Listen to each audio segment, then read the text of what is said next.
you, Michael. My name is Robin Fry. I am the fitness manager at the Freedom Center. I'm pretty sure most of you are familiar with our facility or just have general information regarding what we do. Basically, what we are is we are fitness. We are fitness. We are focused on every type of activity and exercise that we can provide for both the community and the students of Mason. We have so many different challenges right now, like everyone else does. And I'm going to go over a few things. I want to give everyone just the history of what we've done to bring ourselves to where we are right now with the pandemic and how we're doing our best to keep people physically active.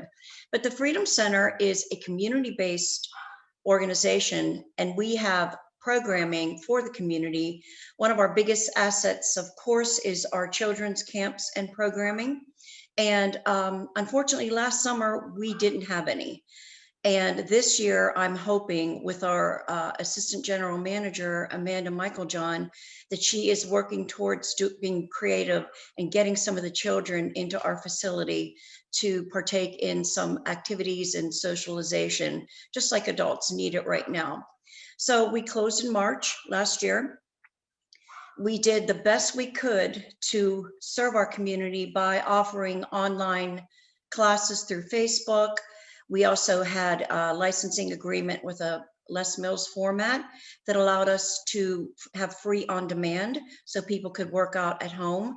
We did a lot of Facebook communication, open-ended communication for members to contact us if they needed support. And we worked together during this interim to be prepared to reopen. So we were able to reopen in June. And what we did is we just were extremely proactive in terms of our organization, our following the guidelines of our state, cleaning, class sizes, everything. And I think we were well prepared, and we reopened very successfully in June. Obviously, very small membership was there, but we did have a good amount come back that were so ready. And interestingly enough, the most eager group were our seniors, who are the most at risk for the pandemic right now. They were ready to come back in, get into the aqua classes day one. So that was so encouraging. What we've done up to now is very strategically, yet conservatively increasing our class amounts. We are only allowed to have 9 people in our classes, including the instructor making 10. We have to wear masks while we exercise and while we teach. And teaching with the mask has been quite a challenge for all of us, but we're doing it. And we're very, very happy to say it's going very well. Our goal right now for the Freedom Center is to continue to progress more classes, more availability in terms of programming for the community, as well as our Freedom Center members, and to just continue to go back to where we were before. And we 100% feel that we will. We always looking for staff as well, lifeguards, floor staff. So if any of the students are watching or have any interest, keep that in mind, that we do have some positions available to come in and work in our facility. Freedom Center, as I said, is fitness.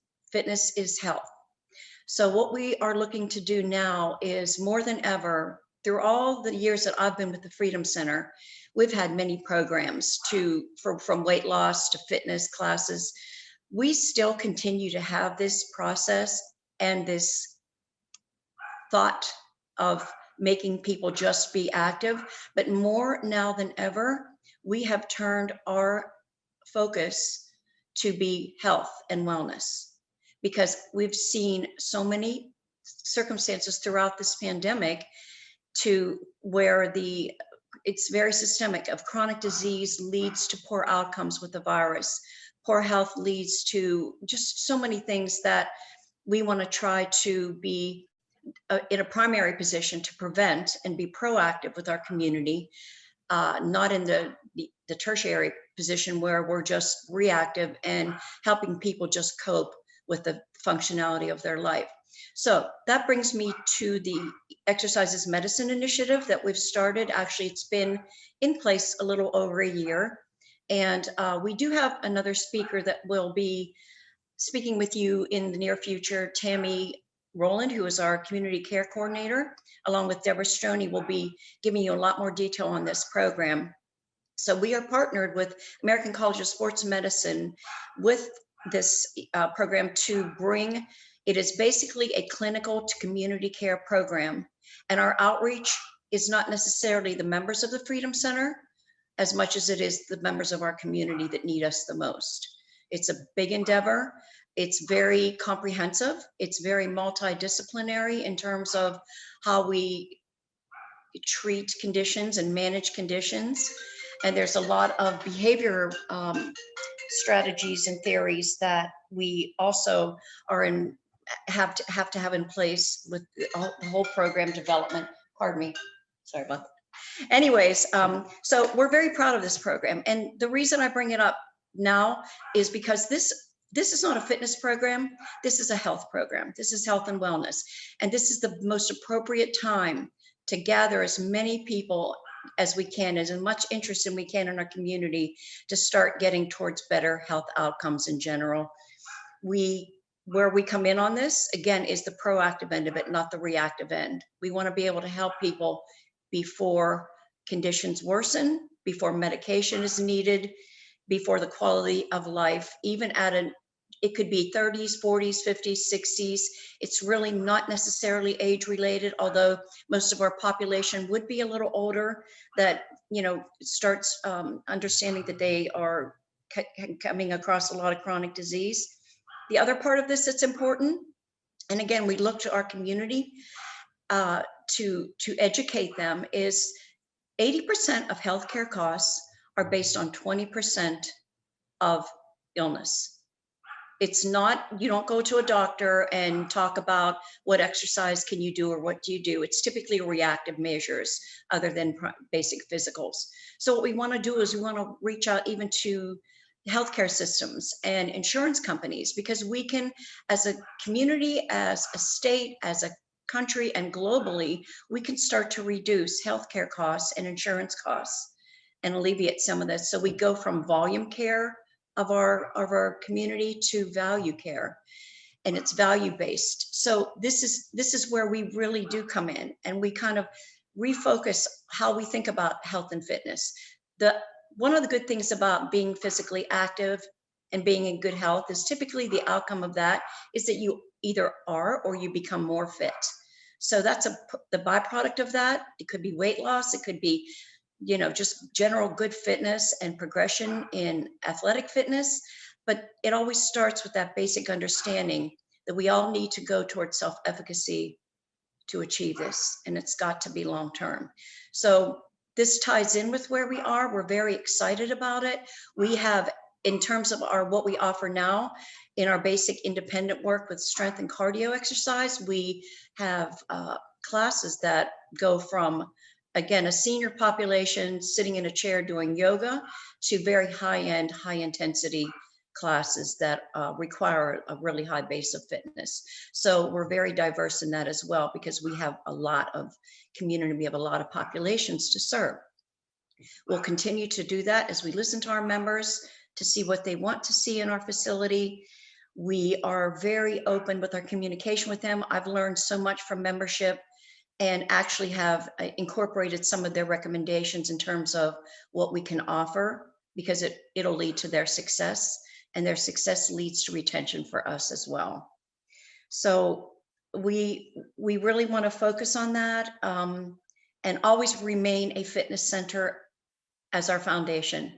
But we learn to evolve with the industry itself, which is growing, which is trying to educate and make us healthier all the way around. That's what I have to talk about, and I'm very open to any questions regarding the services that we have, or questions about our exercises medicine program as well. Thank you. Thank you so much, Robin. Carrie and I will field some questions. I'm sure there's some that we have, and I'll start.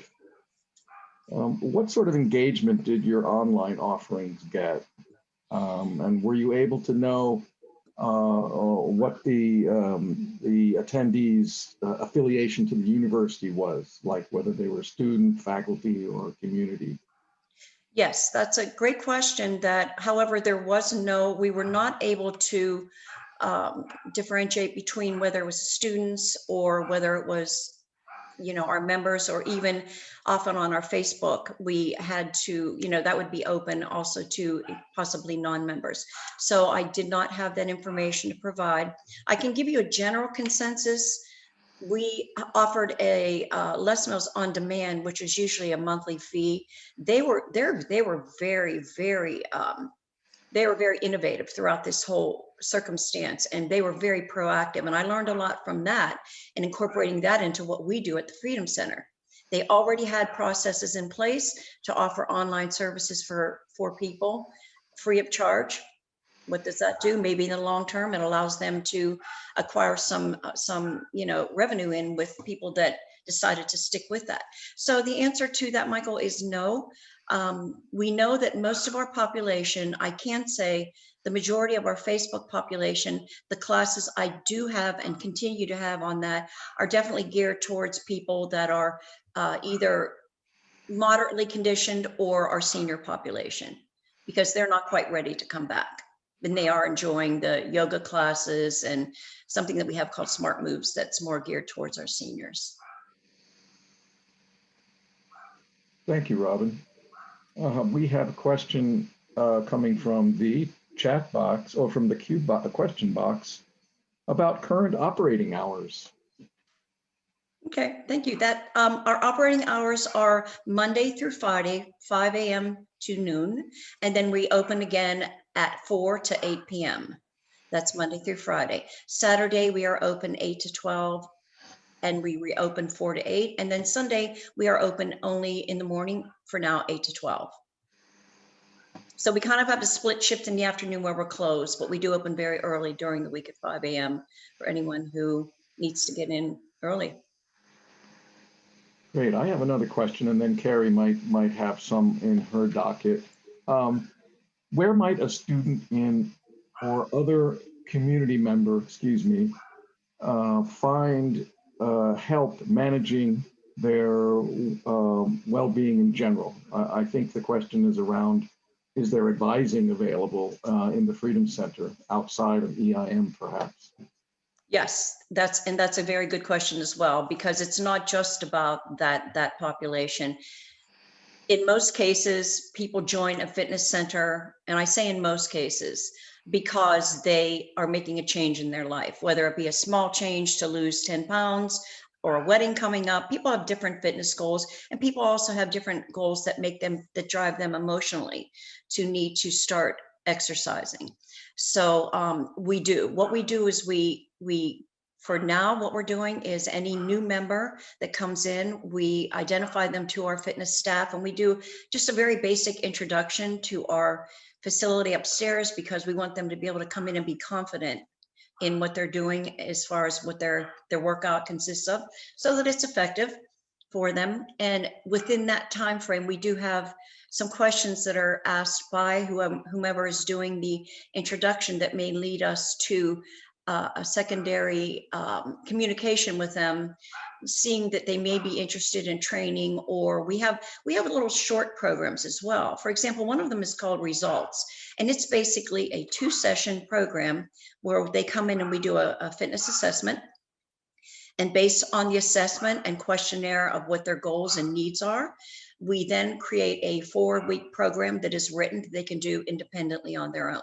So there's anything from purchasing sessions to just reaching out to me in general with questions, and I can field them to the appropriate our professionals. So we're always there. We're there to help.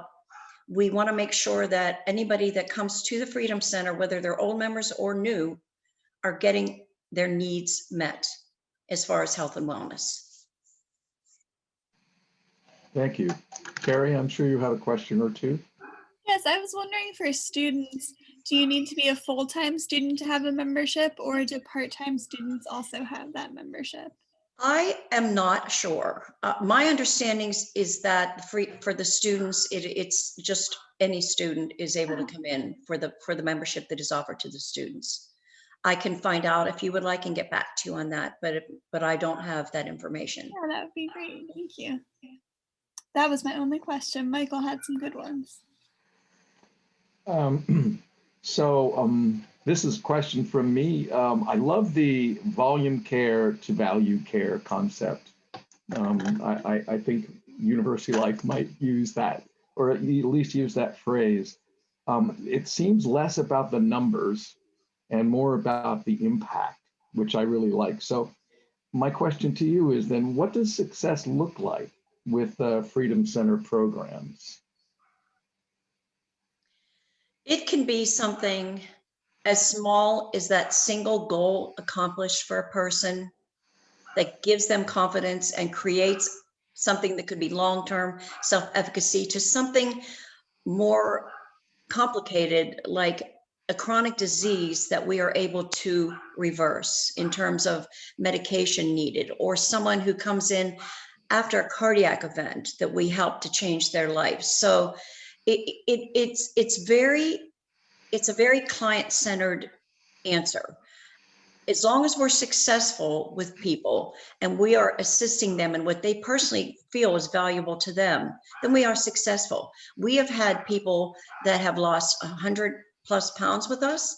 We have had people that have turned, for example, their diabetes, their A1C level has dropped enough, or their blood pressure has lowered enough that they're able to get off medication. And it's definitely more work than just having someone come in and work out. Like back in the day, I've been in the business long enough to know, as a trainer, it used to be good that we made people feel very uncomfortable when they left. You know, we've changed, we've evolved, we've learned more, we have more evidence-based information, we have more science behind what we do. We've raised ourselves up to a level where it's necessary for us to have the education and the certifications, because every person, whether it's young or old, there's some complexity to them. It could be injury, it could be emotional well-being. And if I may touch on that really quickly as well, regarding the mindset of what exercise can do for you. There's always stress with work, with family, with school. And then on top of that, with our crisis that we're all involved in now with the pandemic, it becomes more compound, obviously, in terms of how we deal with stress. We can honestly say to you, and there's so much evidence that shows this, that exercise is important. It's necessary. It's not just a recreation. It's necessary for your well-being. It can help clear your mind. It can help physiologically. The response to exercise and what it does both for health and mindset and wellness is very important. So for students, the best thing they can do is to take their mind off of everything and come in and focus on themselves and exercise and get the benefits of that will help them throughout the day, throughout the week, throughout the semester. So that's something else that we need to highly focus on, is the mental component and the well-being and the mindset that it does help our students and our community to come in and just be physically active. Thank you.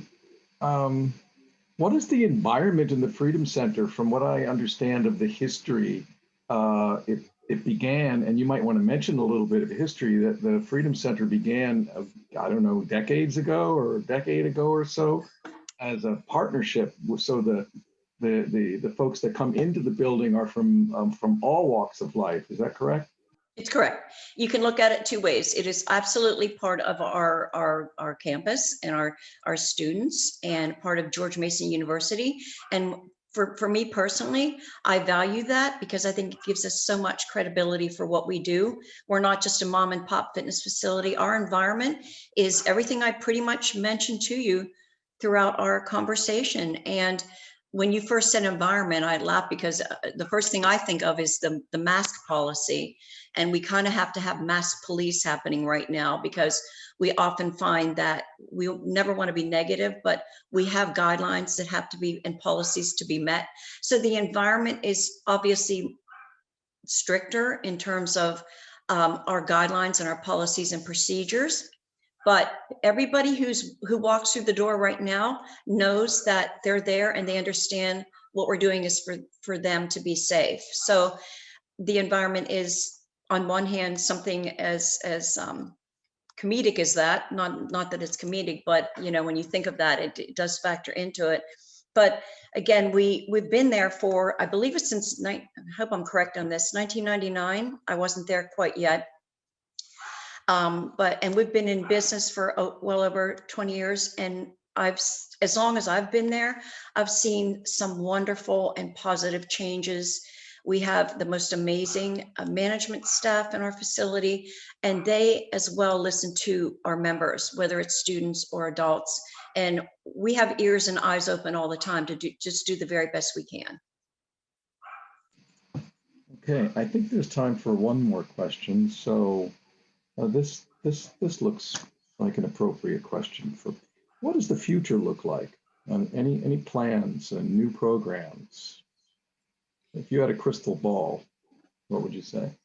Well, I think about that all the time because we cannot be complacent in this industry. It's a moving target, and it always will be. So whether it's from fitness-based considerations, we look at this two ways. We look at this as a community sense and what we can do to best serve our community, and we also look at it in a business sense. What can we do to either acquire or retain our members? So the future, to me, in the fitness component, is to always look for what is new, what is challenging, what will draw people who are fit and who are looking for some creative, innovative programming.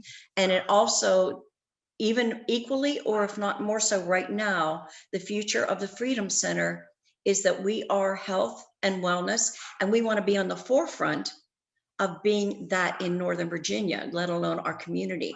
That is why we partnered with American College of Sports and Medicine to bring in exercise as medicine.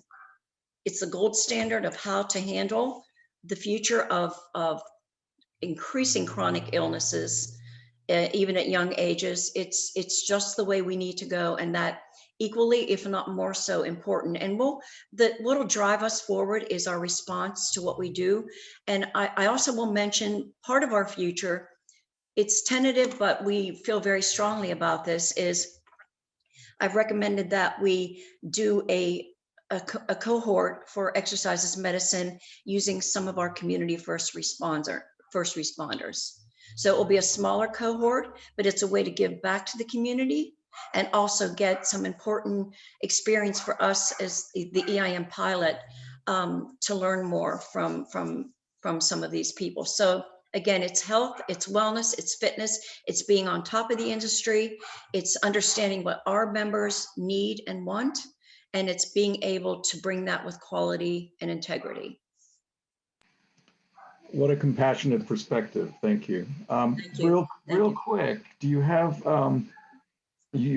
I know you geared up and did some online offerings. Are they going to continue, and how does one find out about those and then get involved? It's through Freedom Center. Right now, I have a couple. If you go to the website and look up group fitness under the group fitness exercise schedule, everything is in that area. So I have classes online through Facebook, and they can contact our website through our Freedom Center registration. On the actual Freedom Center website, you can go on there and find out how to get the information to join on the Facebook classes. They're already in a permanent schedule, so it's easy for people to adjust their schedule. And also, I have a couple on Zoom. So if you go through our either Facebook or the website, that can give you the information to get the Zoom IDs for a couple classes that are on Zoom, and also the Facebook application for the online classes. I have five online classes on Facebook and 2 on Zoom, 2 or 3 on Zoom. And they will continue. Yes, that's correct. As long as we need them. And probably even after we're, someone in a normal capacity, I think we'll continue to offer them because they've been very productive for us.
Thank you. In our last 30 seconds, is there any last message that you might have for participants, attendees, and future viewers?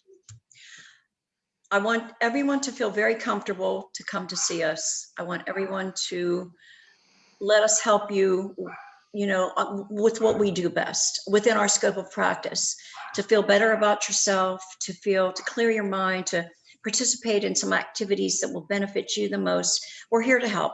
That's what our industry is. That's our mindset. That's what we do. We're here to help people. So we really encourage and would love to see as many people as possible. Our facility's big. We encourage as many as we can to come in and at least give it a try. And any way that we can help you outside of just that general membership, we're ready to do so as well. Thank you so much, Robin. I appreciate very the welcome. time. That was a wonderful conversation.